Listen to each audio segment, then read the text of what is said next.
Tokozani, welcome back to the sacred space. I am Gogo Thule Ngane. I am a Sangoma, African traditional healer, medicine woman, and priestess, and I'm here speaking about ancestral connection and healing. I want to continue this conversation about raising our vibration from a traditional or ancestral perspective. One of the first things that I want to say is that when we are connecting with the divinities, when we are connecting with our elevated guides and the elemental beings within and around us, they are typically vibrating at a very fast frequency. And so they are slowing down their vibration slightly as we are raising our vibration up so that we can meet and connect on a common ground. And so in terms of how and why we raise our vibration, it's just very good to have the perspective of asking our ancestors first, asking our guides first. We have access to so much information. We can Google things, we can contact an expert, and I just want to say that it's important to the first step to be to go to your guides. You don't want to make it seem like you're asking everybody but them. And when you set an intention in your prayer and your meditation and you ask a question, it allows for that information to come back to you a number of different ways.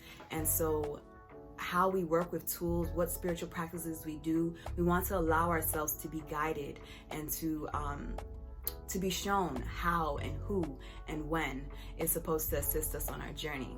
So when it comes to ancestral connection, sometimes people ask about, well, how often do I communicate and do rituals for or with my ancestors? And this is really an individual choice. But when we're talking about ancestors, we're talking about the ones who are in our bodies, in our blood, in our DNA. And so they are involved in the work that we do, our career, our love relationships, our family dynamics. And so it's useful to work with them on a daily basis, if not through heavy ritual, but just through communing, starting your day or ending your evening with some prayer time or meditation time with them. If you are somebody who naturally are already waking up at 3 a.m., 4 a.m., 5 a.m., these early hours from 3 to 6 amongst all traditions are considered to be sacred hours. It is a time when the veil between the spiritual realm and the physical realm is very thin. And so we can communicate with them more easily, or we can reach a meditative space of stillness more easily. And we like to say that the ancestors are waking you up at this time. So you can respond by, instead of going right back to sleep, you can brush your teeth, wash your face, and this is a good time to pray or meditate and communicate with them. And respond, because you are being engaged by the spiritual realm for a reason. Again, if you are already naturally waking up at those hours. When it comes to ritual in general, people are concerned about protection. And so it's good to implement some form of protective ritual, whether that is casting a circle of salt around you for protection, whether that is holding or having a sacred stone such as black tourmaline, whether that's carrying a medicine bag full of herbs such as rosemary, which is really good for protection. All of these different tools are ways to implement and allow you to feel safe and grounded in your meditations, in your rituals, and your journey of raising your vibration. With prayer and with communication, we often use incenses, so using things like sage, Palo Santo, frankincense, and myrrh. In South Africa, we burn impepo. Impepo is a sacred herb that we burn to communicate with the ancestors and even connect with them in our dreams. And so whatever tool it is that you use, align it with your tradition, align it with the frequencies that resonate with you. It's good to use tools that match your intention. So for example, in South Africa, we use a lot of powdered tobacco or loose tobacco. And just like pouring libation, where you pour water as an offering and as a way of speaking to your ancestors, you pour and you speak your names, you call and acknowledge the ones who were helpful. You can also sprinkle tobacco on the ground or on a surface and speak with the ancestors. Tobacco is considered a grandfather spirit. It helps with clarity, it helps with focus, it helps with bringing in that grandfather wisdom. So it makes sense to use a tool like tobacco to speak and communicate with ancestors who are also connected to tobacco or used it in their lifetimes. So what tool you use is up to you. What's good about it is using something that clears the space and opens up the way for communication. Another way that we raise our vibration is through working with the herbs. I say that the plants are wise, they are teachers, and they allow us to shapeshift and change and transform our energy. So one of the ways that we clear, cleanse, and release things in our aura or activate things in our aura is through spiritual bathing. So you would use a mixture of herbs and infuse them with water to create some form of bath. These herbs from South Africa are used for clearing and enhancing our aura. So you can work with herbs that match the frequency of your intention, or work with a practitioner who can recognize some of the blocks or some of the issues or the things that need to be enhanced in your life to align with the herbs that match that frequency.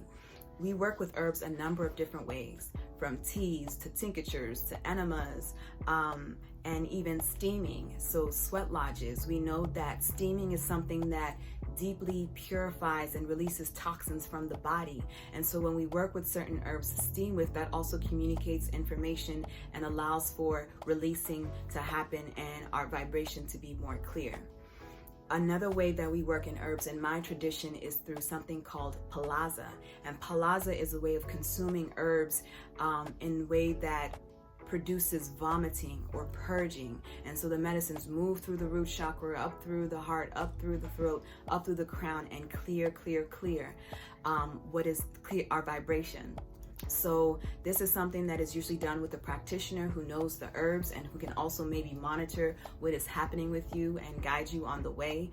But I wanted to mention it as one of the ways that we raise our vibration. There are many, many ways, and this is why we do divination. This is why we ask the spirits so that we know what to do and what matches what it is that is happening with you. The last method that I will just mention is candle work. Working with candles. A lot of times it's good to start off working with white candles to set intentions, to commune with our spiritual guides, to raise our vibration. The fire element, it invokes the light, it brings us closer to us.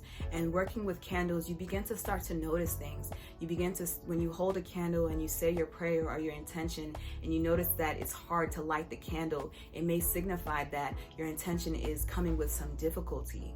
The way that the candle is burning, whether that's on a glass candle or a taper candle, you want to just pay attention to the signs. Whether the candle is speaking back to you will give you some information about how your intentions are moving, expanding, or shifting in your energy field.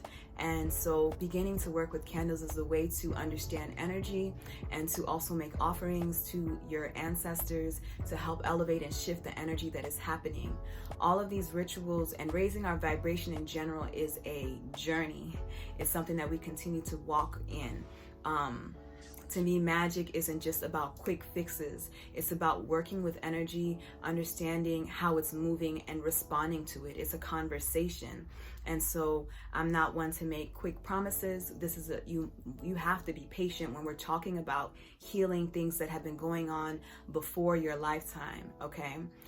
And ultimately, when all of these tools disappear, if you don't have sage, if you don't have tobacco, if all of these tools disappear, it's important for you to just learn about energy, learn about, the chakras, learn about how energy is moving within and around you, so that you can work with energy, work with your words, work with your prayers, because all of this is a part of the practice and is a part of how our ancestors healed. Laying hands, prayer, all of that, whether in a traditional or spiritual context or in a religious context, that's how we worked and that's how we moved energy for us all.